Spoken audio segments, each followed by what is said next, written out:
What's up? Hey, what's up, man? I just want to let you know that I'm going to be about an hour, hour and a half, maybe even 2 hours late. Why? Well, some stuff kind of came up around the house that I really need to take care of, and I apologize, but I will be there as soon as I can. You better be kidding. No, I'm dead serious, man, and like it's kind of important, but...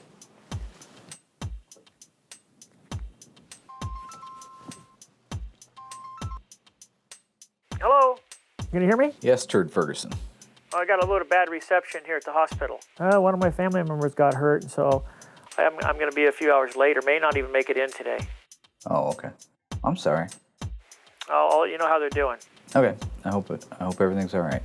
All right, thanks. Bye. Keep me posted. Bye.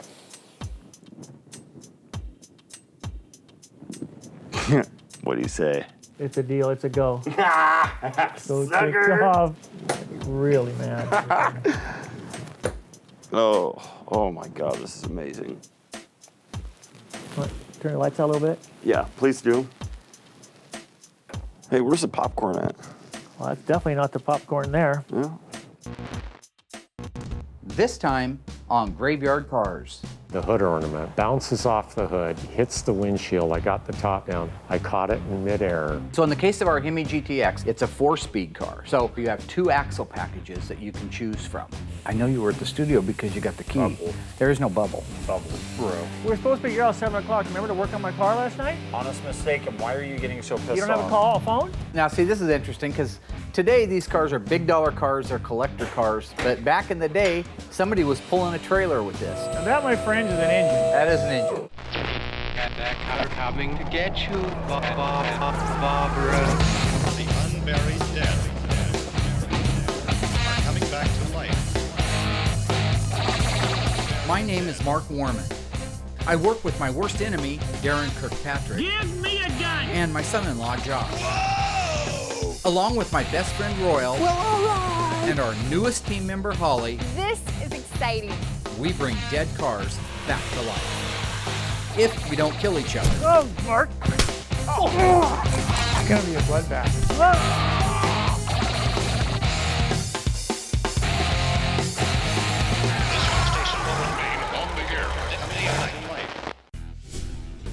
Okay, so it's gonna be a good week this week, right? Here's why. Number one, you'll notice Chrome Dome isn't here. Derek is here. Derek has been moved up through the chain because he's here every single, well, he is, that's one nice thing is I don't have to worry about the bald jokes. Graveyard Carz is getting so busy nowadays. We have so many cars, so many clients and responsibilities that I don't have time or the desire to babysit any longer. Royal wants to be gone, Royal can be gone. I'm not gonna chase him down. I got Derek, who's been with me for a couple of years. He's proven himself time and time again to not only do good quality work, but to be responsible and reliable. He's been doing a phenomenal job, and I know that upsets you because I asked you to do something. Derek has. Okay. Been doing a phenomenal job. Derek, paint that car. You know what I get? You're not paying me. You know what I get a happens car every painted. time Derek I get a paint car the disassembled. he has to paint I the whole get car 'cause engines he put can't match together. paint. He can match paint beautifully. No, I've seen him never seen spot it. I've paint, never seen complete pearl paint jobs, spot paint them, and still have them come out. You're perfect. colorblind. Just give him You some more can't time. paint. You're colorblind. You can't paint. I did a great You job on can't that paint. piece for that challenge. You can't paint. The 1967 Plymouth GTX 426 Hemi 4-speed car. I need you to get it cleaned up. Brett Torino and Aaron McLeese are coming up here. Brett Torino. Brett, and you know I've talked about him before. Why's Brett he got a Torino's Ford going to last be up name? here. I thought he's a Mopar guy. Here we go again. This is classic Darren. Picking on somebody because of their last name, looking for the downside, looking for the negativity. The guy's last name's Torino. Get over it, okay? It's not a car collection named Torino. His last name is Torino. The Torino collection is Mopars. Darren knows that. Just another way to bring people down. He has the Torino collection, which is the most amazing Mopars on the planet. No, the Torino collection. Torino's his last name. I thought he was a Mopar guy. Now I can understand why Royal's never here. I wonder how long I'm going to be able to put up with all of this. What is with He you? said he's got a What Torino. is with He said you? he's got a Torino collection. Why are you folding Ford your Torino. arms like I get where shut you're up. going at, but... Let him loose. We've played him long enough, right? Yeah. Back in the water cage. About 6 months ago, I received a phone call from Aaron McLeese of the Torino Collection, asking me if we had any room to do any more restoration work. They had seen the show, they had seen the cars that we do, they were very impressed with it. And so after discussing the terms and the conditions of a restoration, we put a deal together and had the cars shipped up here to Graveyard Carz. Point being, We got to get the car disassembled this week too, because we've actually had it for a couple of months here and we're a little, I don't want to get any further behind. We've been a little bit. I don't want to get any further. We want to inventory every single piece that comes off of it. We're going to show them how it's done right. What's the first thing we're going to do? Ask Derek what we do next. Disassemble. That's good. Anyways. What's the first thing we're going to do? We're gonna clean the GTX. What year is it? 67, What motor? 426 Hemi, How many horsepower? 425, Very good.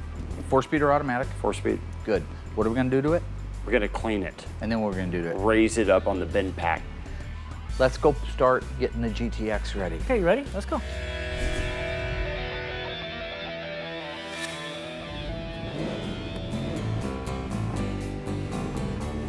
You know, 1967 was the very first year for the GTX, and we've talked about it before that it was one of their very first muscle cars that was also a luxury edition. It's amazing to me that a company like Chrysler would come out with an introductory year like 1967 and not just be walking on eggshells to say, hey, how's the market gonna like our 67 GTX? It's all new.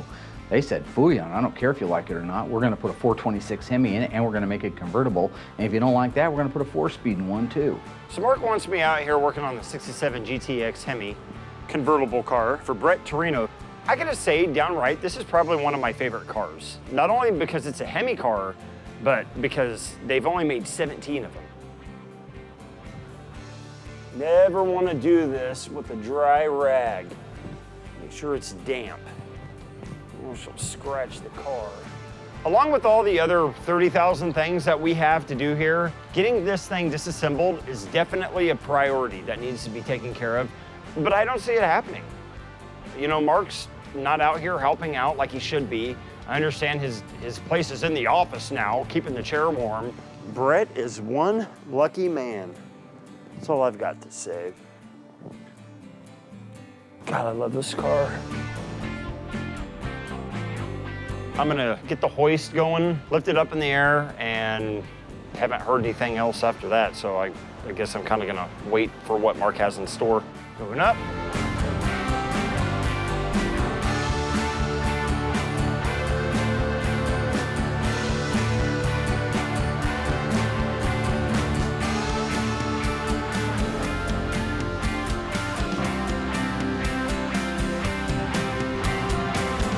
I'm out of here. In 1969 to 1971, you could order a cold air induction hood on most Chrysler muscle cars. On a Plymouth Roadrunner, what did they call that cold air induction hood package? Was it the air grabber, the ram charger, the shaker? The answer coming up after the break. So what did Plymouth call their cold air induction hood on the Roadrunner? The answer is the air grabber. The code for a cold air induction system in 1969 to 1971 was the N96. If you had a Dodge muscle car, they called that the Ram Charger. If you had an E-body, a Cuda or a Challenger, they called the cold air package the Shaker Hood. And if you had a Plymouth muscle car from 1969 to 1971, they called that cold air hood the Air Grabber. Therefore, our Plymouth Roadrunner has an air grabber hood. Visit graveyardcars.com to learn more.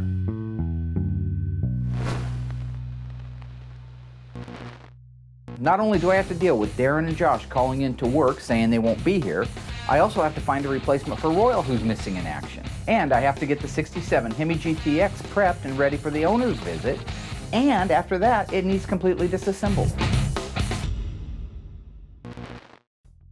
When Brett and Aaron showed up this morning, it was great to meet with them. I decided I wanted to give them a quick tour of the shop. Just remember that if you go to put one of your own hockey sticks on, it's a two-man job.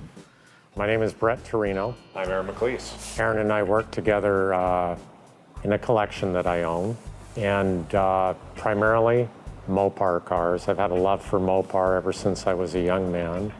One of my favorite cars is sitting behind me right now, which is why we're here. Hold that thing out, have somebody down here holding it out and watching that distance. See, this one I did with Darren, which I hate saying he did anything right, but in this case, he did hold it out right and allowed me to put this on, where the other one, I was doing it by myself, so I'm going like this and I'm squeegeeing it, and I'm just not paying attention, and I start encroaching that style line and then coming back down again. You know, we found, Mark, and it's kind of interesting, and this, again, you know, is a reason that, you know, we're so happy to be working with you on these cars, is that you can go buy a lot of these parts today and just getting them on the car, a lot of this new stuff. It's a bear because it really isn't Right. as correct as it should be. Do you see that a lot in these cars when you work on You them? see it in things. You see it in trim, you see it in ornamentation, you can even see it in sheet metal. You know, 25 years ago, when I started restoring these cars, there was little to nothing available. There were still some things that were new old stock, original Chrysler parts, that were more readily available than they are now. But the aftermarket in the reproduction world was non-existent. With the advent of companies like Auto Metal Direct, it has allowed us to really shine. For a long time, the only door handles you could get for these were the ones Chrysler was selling over the counter, which they said Cuda and Challenger were the same. Well, Cuda and Challenger aren't the same. The Cuda has a convex and the Challenger has a slight concave to it. They both fit the opening, but if you actually look at a lot of the cars, you'll see that on a Challenger, if it's got a Cuda handle, you can run your finger right into the edge of that. Have you guys seen the Daytona? No, I'd love to see it. As I started to collect these cars and go through my career, I realized there were a lot of parallels. What I did professionally, which was restoring homes, building homes, creating environments, I was just crazy passionate about the detail. I looked at these cars and realized that there was a way of restoring these things correctly. And the joy of owning these cars for me in my life today is having them correct. Brett actually owns a Charger Daytona. He was telling me it is, I think it's a red with a black stripe, that's a Hemi, numbers matching, and a 4-speed. So it's like, I mean, that's about as rare as it gets on the planet. So he is very well aware of what they need to look like when they're done, and that's why I think he appreciates the Daytona that we're doing at the stage it's at right now. He's not as familiar with the assembly line process and the things that took place, the things that transpired from the time that car left the assembly line as a Charger RT, and then soon, within a few short weeks, became a Daytona Charger. What's the deal behind this here? This is fascinating, taking a look at this rear window assembly. Yeah, this is actually really interesting stuff because I had not done an actual Daytona before or a Superbird. I'd owned one, but I wasn't really up to the assembly line conversions that were done back in 1969 by Creative Industries. But I have learned subsequently that, and I knew this part, that all of these Chargers started life as a Charger RT, all the Daytonas, and they were converted into the Daytonas. And so what you see here, this is the original urethane from that original picture window, back window, the classic Dodge Charger with the inset back glass. It's still all there and intact. All they did was kick that window out and put a plug in it and then bonded it off and smoothed it out. But they left all of this original upper deck filler panel and the glass opening in there, and then they just cover that with headliner. It's crazy. But it looks like it would take 2 windows in there, and it actually just takes this one here. So that's not something you or Darren did? No, normally, yeah. So now if you come up to get your car, and I've left a bunch of old urethane, and I try to tell you the same story, you might call Okay, all right. on it. But trust me, that really is the original urethane that welded the glass in back in 1969 when this car was built. People don't realize just how crudely these cars were put back together in the day. And when you start going back through them, and you're really trying to emulate the look and the process. It was horrible. Yeah. I mean, my body and paint is 10 times better than the factory's Yes, is, and I get crap from a few guys, but it's guys that couldn't do either one. They couldn't do it good or bad. They're just saying something because they think they know. You know, this GTX, it represents everything that was great about Detroit. You know, it's a Hemi, it's a 4-speed car, it's a big car, and I just love it. I mean, it's just, you know, there's certain things that you love. This car I love.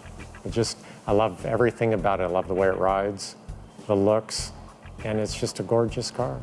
Trying to ask Brett what his favorite car is a lot like asking what your favorite child is, no different than how I am. And there's just always been something about this car, no different than how it starts, how it runs, how it drives, but there's always been something that has stood out. And for it to sit amongst all these beautifully restored cars, whereas this is basically pretty much original with the exception of a minor paint job sometime in the 80s, it needed to be done. So I'm driving it up to my ranch, going back close to 2 years ago now. And all of a sudden I see the hood ornament wobble, bounces off the hood, hits the windshield. I got the top down, I throw my arm up, I grab the ornament, I caught it in midair, and at that point I knew it was time to get some work done on the car. In the conversation with Mark, I was quite blunt with him. I said, the car runs and drives great.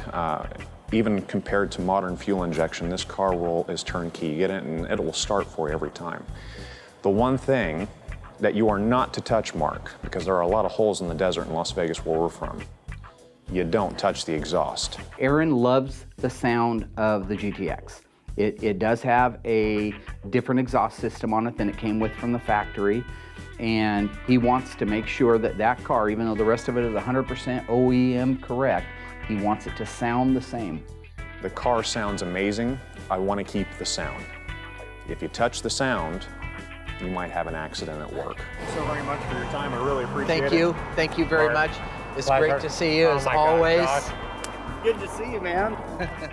Now that the guys are pretty much done and heading back home, it's time for us to knuckle down, get the GTX up in the air, get it disassembled, get it inventoried, get the body ready to go off to the dip company. I trust, at least I hope, that the car will come back to us in a better form than what we sent it to him. Oh, I'm so excited about the car. I can't wait to get the dang thing back, hop in it, turn the key, and drive it. Those axle groups mean something to the rest of the vehicle. Now you're going to go back on our agreement? Oh my God, there's no winning. Why are you screaming? You better hope it's not damaged. Had a really great time with Brett and Aaron coming out. It was a wonderful visit. Now that they're gone, it's time to turn and burn. I got to get the GTX inventoried, then disassembled. And I still have to get to the bottom of why Josh and Darren aren't showing up. So in the case of our Hemi GTX, it's a 1967 factory 426 Hemi. It's a 4-speed car. So the minute that becomes a 4-speed car, you have 2 axle packages that you can choose from. You can choose from the A33, which would give you a 3.54 to 1 gear ratio axle, which was what we call the Dana 60 rear axle. It's a sure grip. Or the A34, which would give you 410 gears in the back, 4.10 gear ratio. So for 69 and 70 in your Mopars, if you had a 440 cubic inch engine or a 426 Hemi, and even on the 440 you could have had a 6-pack, 6-barrel, or just a 4-barrel, wouldn't have mattered, you would have got what they call the Hemi 4-speed, which was an 18-spline input shaft. The coarser the splines on the input shaft, the tougher the transmission. The bearings are a little bit bigger in that transmission as well. You also got mandatory Dana rear axle. That's the 9 3/4 inch ring gear on a sheer grip chassis, and you'll notice the size of it. This projects a little further on the Dana than it does on the 8 3/4. That means your drive shaft is also special for an 8 3/4 versus a Dana. A lot of people think, well, you can use the same drive shaft. It's a little bit shorter on a Dana because of how far the pinion projects. Another quick way that you can tell if you're Dana just looking underneath the car is look at the rear cover. An 8 3/4 rear axle assembly, which you could not get behind a 440 or a 426 Hemi. The last engine group you could have got a 23 spline 8 3/4 rear axle was behind the 383 or the 472. This pan, you'll notice, unbolts from the rear. It uses 10 bolts, 1, 2, 3, 4, 5, 6, 7, 8, 9, 10 bolts that hold this cover on. An 8 3/4 is a housing that has no removable rear cover. You drop the carrier out the front. They call that a pumpkin unit or a pig unit. So the Dana, quickest thing you can do is look and see if you got 10 bolts holding it on there. That tells you it's a Dana looking at it. After that, you can look for ID tags that say whether it's 354 or 410, and we learned that that's the difference between an A33 and an A34 package. In addition to getting the Dana rear axle and the 18 spline input Hemi 4-speed transmission, you got a few other things. With a track pack, A33 or A34, 69 through 71, guaranteed you the 26-inch max cooling package. That means that you got a 26-inch radiator core, You also got a 7-blade torque drive fan. Those were mandatory. You got heavy-duty suspension, and in the case where you didn't get disc brakes as an option, you would have got heavy-duty drum brakes. In the 70 E-body, 70 and 71 E-body, if you got an A33, which tells us already it's the 18 spline input Hemi 4-speed, the Dana rear axle assembly. The A33, you had optional disc brakes on the front. On the A34, you got mandatory. If you had a 410 gear ratio rear axle on the 410, you would have gotten disc brakes in the front. That immediately took the 11x3 heavy-duty drums off, gave you a 10-inch rear brake and a disc brake in the front. So if you've got a 410 Dana sitting out in a yard somewhere and you walk up to it, if it's out of a 70 or 71 E-body, it has to have 10-inch brakes in the back, not 11, because that was mandatory with the 410 gears on the A34 axle package. A lot of you guys will probably have to write this stuff down, but I just, kind of get it right off the top of my head like that. Another interesting fact too, in 1970, even though you got a 426 Hemi cubic inch putting out 425 horsepower, the clutch diameter was dropped from 11 inches in 1969 to 10.5 inches. Don't know why. It also went to an aluminum bell housing from a cast iron bell housing. So basically what we're talking about is starting at the front, if you've got an axle package car, it's a 4-speed, it's a Mopar, it's 1969, 1970, 1971, those axle groups mean something to the rest of the vehicle relative to what transmission it got, what rear axle it got, then what brakes it got, what heavy-duty cooling and suspension it got. Those are all indicative of those alphanumeric codes that are on the fender tag, A33, A34, and that's just dealing with the 4-speed transmissions. I mean, I could go on for hours like this. I can give you all you want.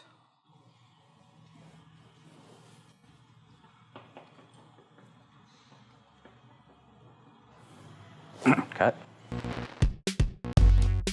What's that? Give me the key to the studio. I need to go over there. You got the only key to the studio. Well, I've only got one. Nope. I gave it to Josh. So he could lock up, because we went to lunch. He was the last one out. When Royal had won the contest for making the video, I gave him the only extra key I had to the theater. His reward was that he could go in there with his family and watch a movie. I think that was really cool. I went over there yesterday to the studio, to my theater, to find popcorn scattered on the floor and empty candy wrappers. I find out it wasn't him. He had lent the key to Josh earlier in the week, which explains why Josh and why Darren called in sick on Monday. I had a hunch. The hunch was confirmed when I went up to Royal and asked him where the key to the studio was. Turd! You.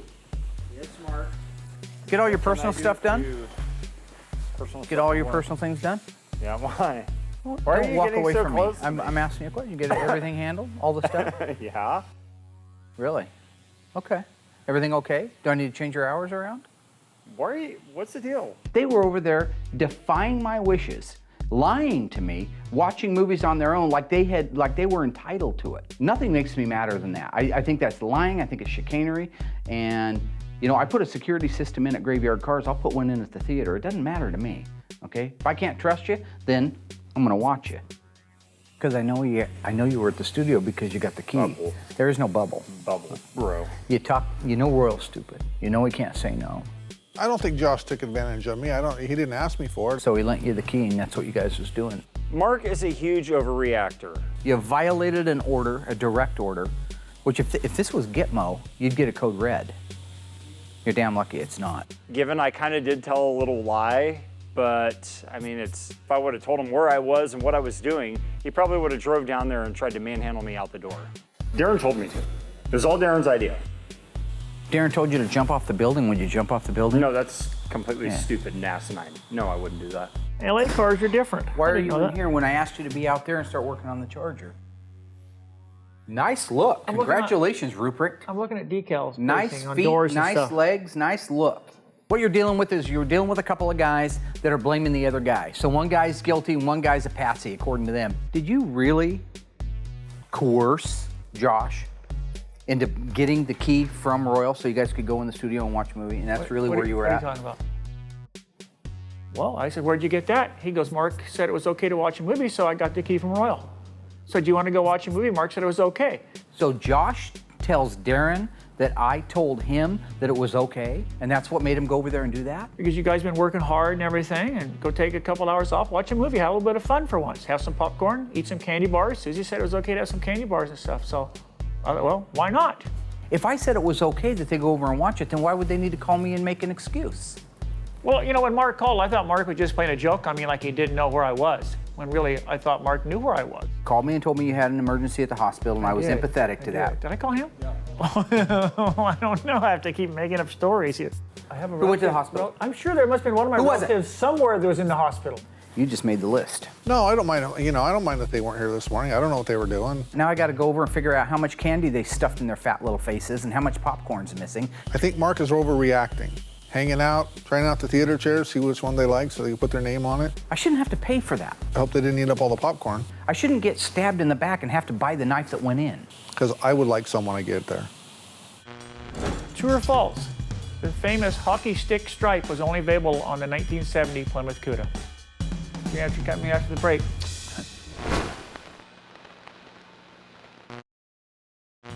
So, was the hockey stick stripe only available in 1970 Plymouth Cuda? The answer is yes or true. In 1971, the Plymouth Cuda carried a completely different stripe design.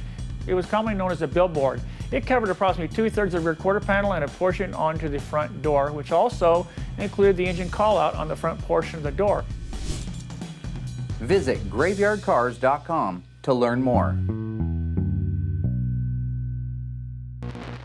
We got the rear brakes, rear axle, rear suspension, transmission, engine and front suspension documented and cataloged for the 67 Hemi GTX. Along with that, I'm still trying to get to the bottom of the mystery of why two guys are anywhere but at work.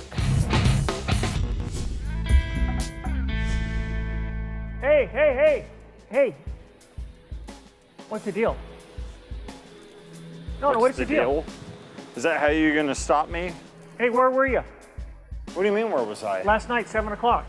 I was probably here, Darren. What do you think I spend most of my life? Here. You know, I don't know what happened with Josh last night. I showed up to his house a little bit before 7 o'clock. I had his favorite Dutch Brothers drink. We were supposed to be at your house 7 o'clock. Remember to work on my car last night? Honest mistake, and why are you getting so pissed off? You don't have a call phone? He was supposed to be there. So I waited till a little bit after 7. I called him, no answer. 7:15, no answer. 7:30, no answer. Well, yeah, I'm going over there all the special effort to go do this. I'm sorry. Phone? I apologize. Hey, Mark, where were you? Don't get bent out of shape about it. It's okay, buddy. You're as bad as Mark. Whoa, easy You're there. like Mark anymore. Dude, I'm gonna crack you like a piece of on you peanut at all. brittle. You can't depend on me. Your car's at my Telling. house. Yeah, but Because you're crazy. You're that was a flipping deal. out. Oh, no. Dude, you're freaking If I out didn't on want to me. work on it, I left it here. Darren is absolutely insane. Now you're going back on the deal. Okay, what were we doing last night at 7 o'clock? Possibly could be doing at 7 o'clock. I was here, Darren. Doing what? I was here at 7 o'clock, completely forgot about him and I working on his car. Now you're going to go back on our agreement? Oh my God, there's no winning. I apologized to Darren, and he still says that, no, you weren't here. No, I you can't win weren't for there at losing. 7 o'clock. That was a deal. Okay, We and I talked apologize. yesterday. Darren, I apologize Okay. too. I said I was sorry. All right. But then again, there's nothing written in stone, okay? Your It's car's verbal, at my house. verbal. Nothing's ever been discussed, and nothing's ever been written out. A verbal agreement is good as a written contract any day in court. You know, you want to get this done just as much as I do, or else I wouldn't have volunteered to take your car and put it in my garage. I did that for a reason, because I want you to get it fixed. So when do you want to work on the car? This weekend. Deep down inside, Darren is always playing the game. That's what Darren does. That's what Darren's always going to do. Let's do it this What weekend. time? What day? Sunday. What time? 11 o'clock. AM or PM? Okay. How do you talk or communicate to somebody like Darren? You can't. Let's go to the store. You want to get something? No, I'm not still mad at Josh. I forgive easy. I'm a good person. Let's go to the store. Help me up. I'm getting old. You are getting old. Oh, God. Where were you last night? I was here, Darren. Okay. We just sit back and laugh at it. You know, there's really nothing to get upset about. So I think it's actually going to better our relationship. I'm going to see your time. Whoa. Did you almost hit that, really? I mean, to be honest, his car can stay at my place as long as it needs to. Was that an accident or on purpose? Did it hurt the door any? So today we're getting ready to disassemble the 67 Hemi GTX 4-speed convertible. It's not that old of a restoration, but it has been restored. It just wasn't done exactly perfect. And so Brett, being a perfectionist like myself, would like us to disassemble it, restore it correctly. If we can use some of the original parts, which is why this is going to take a little bit longer to do, the disassembly, we're going to be more cautious, then we will reuse them. I put a moratorium on certain things in the shop so that we can all get along a little bit better. Mark came up to me first thing this morning and said, no screaming. If I scream, it's punishable by being terminated. There's no screaming, because the screaming is making me crazy now with Josh, and I notice that I'm having that pack of wolf syndrome, that dog pack syndrome. When he starts screaming, I just respond, and next thing you know, I'm insane. I don't scream, and if I do scream, it's because he's wound me up so much to where I just want to verbally tear his head off. Royal, Darren reasonably good moods. I also have a moratorium on Darren not to say anything negative and wind me up, and Royal not to disappear for 5 or 10 minutes and then come back super happy. Royal, I think what we ought to do on this one is we ought to drop the back end down, the rear axle assembly, and try it that way, because I think it's balanced well enough.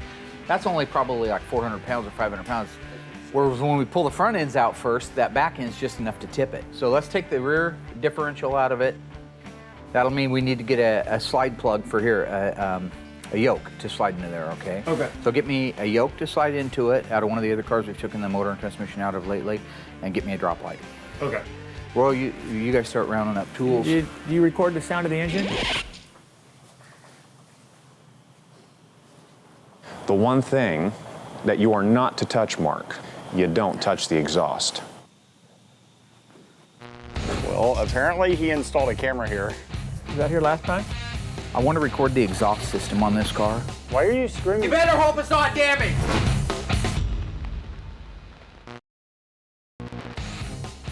We will not continue the disassembly of the GTX until I hear that exhaust system, record it, and document its exact tone. The good news is I think I figured out a way to catch Dumb and Dumber over at the theater.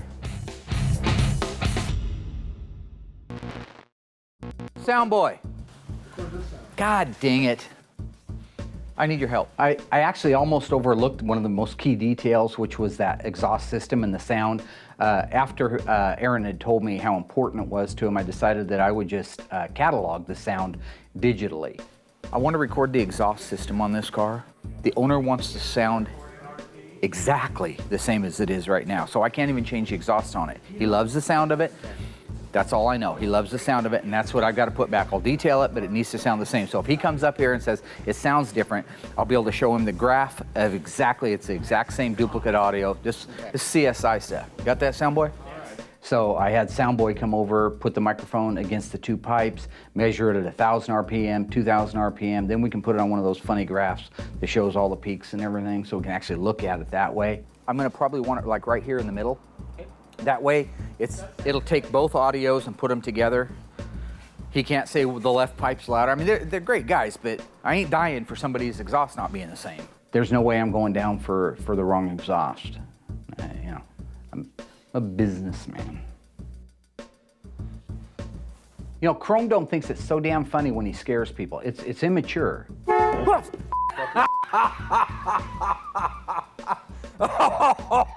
No! He'll zap you in the ribs when your back's turned to him. He'll make a loud noise to shock you. So he had the horn honking coming.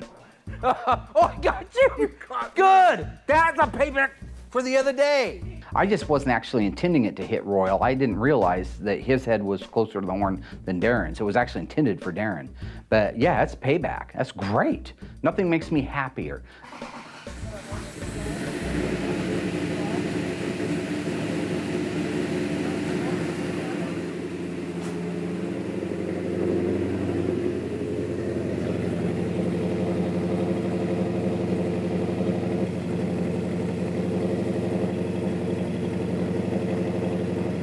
Okay, go ahead and kill it.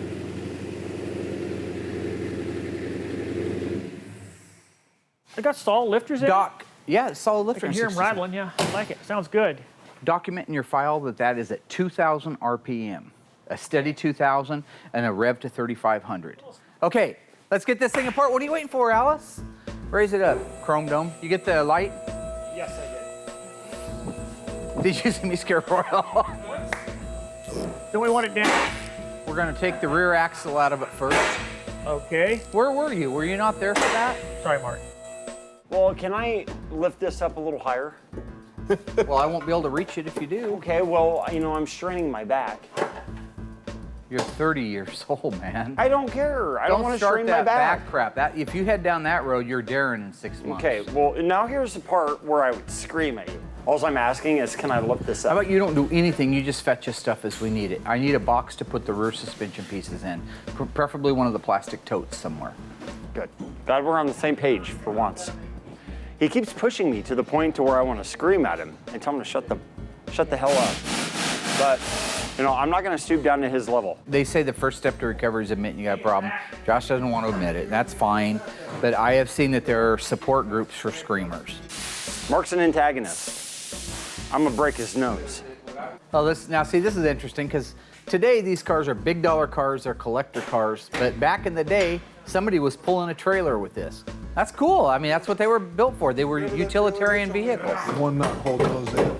Everybody ready to drop out.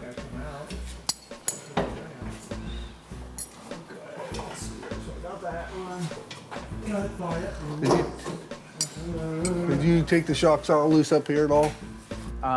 They need to come off. But usually what I do is I take the axle out first. So I'm at a point now where these are ready to come out. They just need some weight off of them, and then we can take the shocks and those off at the same time. Take it back. Sorry. You're only going to go back that far. It's not going to go out. Nope. Nope. Okay, just have to wait till later, huh? I guess so. Later, Gator. Okay. All right, you done playing with it now? It's not going so well. We've got too many people trying to do too many things. What'd I do? You're right there by my ear. Everywhere I go, you're just right there. I rest my case. We just about got the rear axle assembly ready to come out. Again, we're taking our time, we're moving slow. I want to make sure that we save and preserve the integrity of any original parts that are underneath there so we can recondition them and reuse them.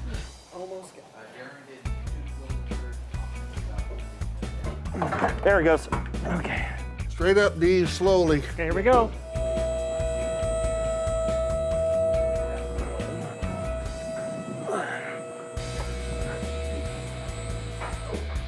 Nice job, Royale. So it came out fine? Yeah. Why is the exhaust still under the car? I told you to get it out. I don't want to take any chances lowering stuff around it. If it is the slightest bit damaged, I'll tell you what, I'll turn the owner loose on you and then I'll finish off what he doesn't. Why are you screaming? You better hope it's not damaged. There's no screaming because the screaming is making me crazy. Basically, everything's going great. We got the rear differential down on the ground. The problem is I told Josh specifically to make sure that exhaust was out of the way because I didn't want to have any chances of it getting damaged because we're reusing it. So right now, Royal's raising it up in the air and I'm going to inspect it. And if there's a little bit of damage from somebody with a slipping wrench or a slipping pry bar or a hammer, then he's a dead man. I ain't playing this time.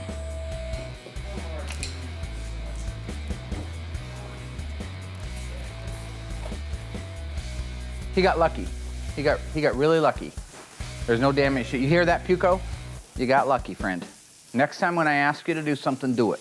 I don't think that the guys are used to taking a car apart like this. I mean, I've taken all kinds of cars apart, but I don't think that they have taken one apart where it's so important to preserve the integrity of the original parts that are coming off. You know, they're three baboons, you know, with wrenches and screwdrivers. Well, that's going to drop when you do that, Darren. What do you want me to do? This is because Lurch had to have it 20 feet in the air. You can lower it. You want to lower Just do it, please. I'm begging you. We won't have to turn up much. Okay. Ta-da! Hang on, hang on. Yeah, stop what you're doing for Darren. A lot of the components on it are Survivor, not just Survivor that they made it, but Survivor good. Like the door interior trim panels, they're beautiful. The seats are actually beautiful. I've got Brett's blessing that whatever we mix new and old together, as long as it's in the best interest of the car, he doesn't care. Well, you can see here where somebody has replaced a section of the floor pan and did it in the most horrible way known to man. They got another piece out of another car, or maybe a new one, cut it, laid it over the top of the original one, and then Frankenstein welded it into place. Absolutely should have had a floor pan put in it using factory spot welds, original E-coating, weld-through primer. That's just terrible. The disassembly of the drivetrain in the GTX really went well. Once the rear axle is down out of the car, you can concentrate on the front. It went smooth. You unbolt your K-member bolts, you take your upper control arms loose, you take your torsion bars out. The exhaust is already off of the car. We had disconnected the top side of it before we raised it up in the air. So really then after that, it's just a matter of getting the forklift in position and lowering that engine down out of the cradle. That, my friends, is an engine. That is an engine. That's a good one, too. That one sounds good and runs good. That's a nice one. Now that we got the front and rear suspension and the whole bottom disassembled off of the car, we can let it down, put it on dollies, move it out from underneath the bin pack where we can get the doors open and start taking apart the dash, the interior, the trunk compartment, the engine compartment, and get it ready to go up north for some good old-fashioned metal dipping. Oh man, this is the life. Yeah. Are you awake? Yeah, these things are comfortable. Sorry I hit you so hard there. It's okay. Wonder what Royal's doing, or wonder what Royal and Mark are doing. Probably, Royal's probably working. Mark's probably doing nothing. Who is it? Who is it? Mark. I better answer it. Hello? Hey, how you doing, buddy? Everybody comfy? What are you talking about? Well, you think I'm stupid. I've got a camera in there. I know what you're doing right now. Okay, I'm looking at you two all sat back in your little leather chairs, enjoying life, popcorn and candy all over the place. A camera? Yeah, whatever. Where is the camera at? You'll figure it out in no time at all, guaranteed. Well, apparently he installed a camera here. Was that here last time? Was that here last? I don't remember. I don't remember that being here. I don't remember a blue light there. Hey, buddy. Yeah. Hey, buddy. So, what do you want to watch? Dude, we'll probably pass out like last time. You like Jaws? The best one? Yeah, first one was the best one.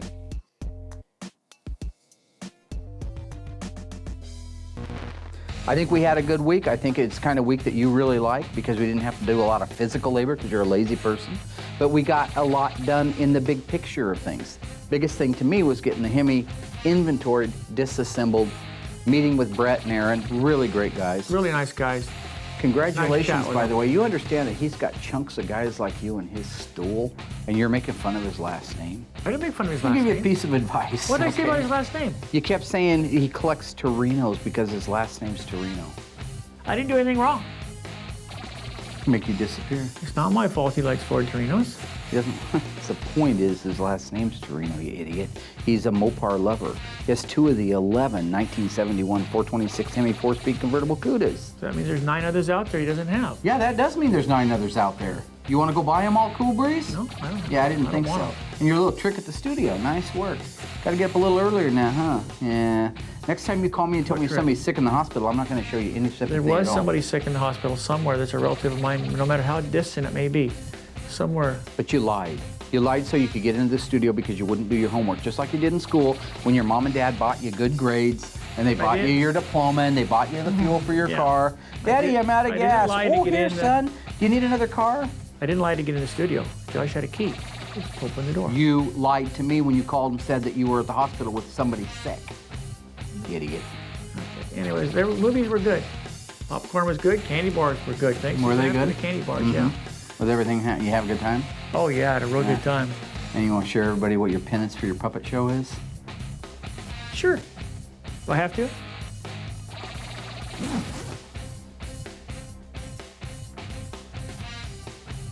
Ridiculous.